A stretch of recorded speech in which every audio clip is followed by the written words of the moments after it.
తూర్పు గోదావరి జిల్లాలోని ఆలమూరు దగ్గర శాతవాహనుడు విక్రమాదిత్యను ఓడించి శాలివాహన రాజ్యాన్ని స్థాపించాడా? ఇంతకీ ఈ శాతవాహనులు ఎవరు? గౌతమిపుత్ర శాతకర్ణులు ఎవరు?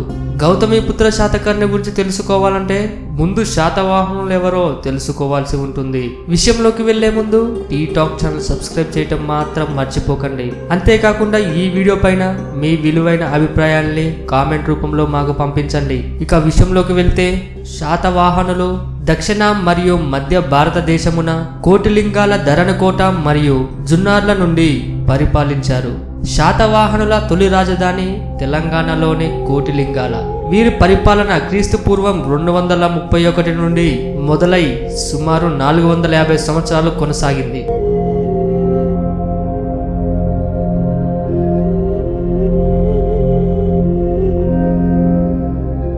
ఆంధ్ర అనే పదం మొట్టమొదటిగా క్రీస్తు పూర్వం 8వ శతాబ్దంలో ఐతరేయ బ్రాహ్మణంలో పేర్కొనబడింది. గ్రీకు రాయబారి యాత్రికుడు మెగస్తెనిన్ రాసిన ఇండికాలో ఆంధ్రుల ప్రస్తావన ఉంది. 1000 ఏనుగులు మరియు 30 దుర్భేద్యమైన దుర్గాలు కలిగి ఉన్నారని ఆ గ్రంథంలో పేర్కొనబడింది. ఆంధ్రులు మధ్య ఆసియా నుండి తరచూ దండయాత్రలను ఎదుర్కొంటూ శక్తివంతమైన విశాల సామ్రాజ్యాన్ని పరిపాలించారు. మౌర్య వంశ సామంతులుగా రాజకీయ జీవితం ప్రారంభించిన శాతవాహనులు క్రీస్తు పూర్వం 232లో అశోకుని మరణం తర్వాత స్వాతంత్రం ప్రకటించుకున్నారు. ఆంధ్ర యొక్క ప్రస్తావన అల్బెరిని రాతలలో కూడా ఉంది. ఈయన దక్షిణ భారతదేశంలో మాట్లాడే మాట ఆంధ్రి అని రాశారు. ఈయన గ్రంథం కితాబుల్ హింద్ ఆనాటి ఆంధ్రదేశంలోని కొన్ని ఆచార్య వ్యవహారాలను సాంప్రదాయాలను వర్ణిస్తుంది. ఈ గ్రంథం శాతవాహనులు వశిష్ఠపుత్ర శ్రీ పులోమావితో ప్రారంభించి తమ నాణ్యాలపై రాజుల ముఖ చిత్రాలు తొలి భారతీయ స్థానిక పాలకులుగా భావిస్తారు. వీరు ప్రధానంగా సీసము మరియు రాగి నాణ్యాలను ముద్రించారు. తూర్పు గోదావరి జిల్లాలోని ఆలమూరు దగ్గర శాతవాహనుడు విక్రమాదిత్యుని ఓడించి శాలివాహన రాజ్యాన్ని స్థాపించారని జానపదాలలో కథ కూడా ఉంది. ఆలమూరు అంటే ఆలం ప్లస్ ఊరు అని అర్థం, అంటే యుద్ధం జరిగిన ఊరు అని అర్థం. క్రీస్తు పూర్వం 230 సంవత్సరం ప్రారంభంలో శాతవాహనులు స్వతంత్ర రాజులైన తర్వాత వంశస్థాపకుడైన చిముక మహారాష్ట్ర, మాల్వా మరియు మధ్యప్రదేశ్లోని కొంత భాగమును జయించారు.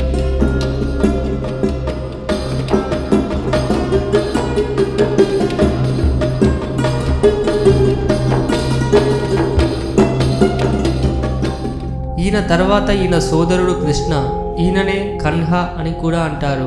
కన్హా పాలన చేపట్టిన రాజ్యాన్ని పశ్చిమాన మరియు దక్షిణాన మరింతగా విస్తరింపజేశాడు. కన్హా క్రీస్తు పూర్వం 207 నుండి క్రీస్తు పూర్వం 189 వరకు పరిపాలించారు. కన్హుడి వారసుడైన మొదటి శాతకర్ణి ఉత్తర భారతదేశంలో శృంగ వంశమును ఓడించి అత్యంత వ్యయంతో అశ్వమేధంతో పాటు అనేక యజ్ఞ యాగాదులు జరిపించారు.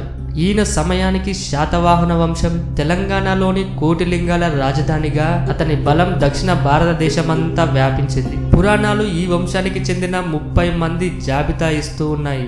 వారిలో చాలా మంది వారి నాణ్యాల వల్ల పరిచితులే.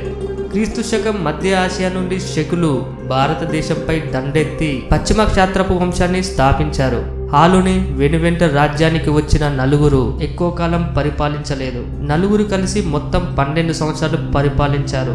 ఆ తర్వాత కాలంలో గౌతమిపుత్ర శాతకర్ణి, ఇతన్నే శాలివాహకుడు అని కూడా అంటారు, పశ్చిమ క్షేత్ర పాలకుడు షహపాలుని ఓడించి శాతవాహనులు కోల్పోయిన ప్రాంతాన్ని తిరిగి దక్కించుకొని వంశ ప్రతిష్టను పునరుద్ధరించాడు. ఈయన గొప్ప హిందూ మతాభిమాని. శాలివాహనుడు తన శాసనములో శకునులు, యవ్వనులు మరియు పల్లవులు యొక్క నాశకుడు అన్న బిరుదును స్వీకరించారు.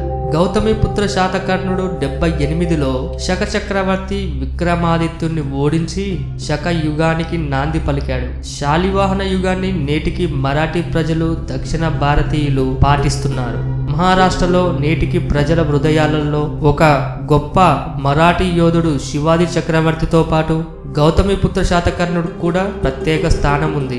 గౌతమిపుత్ర శాతకర్ణుడు గురించి మరిన్ని వివరాలు తెలుసుకొని మరొక వీడియోలో పోస్ట్ చేస్తాను. మీ విలువైన సమయాన్ని కేటాయించినందుకు ధన్యవాదములు. ఈ వీడియో మీకు నచ్చినట్టయితే లైక్ చేయండి, షేర్ చేయండి.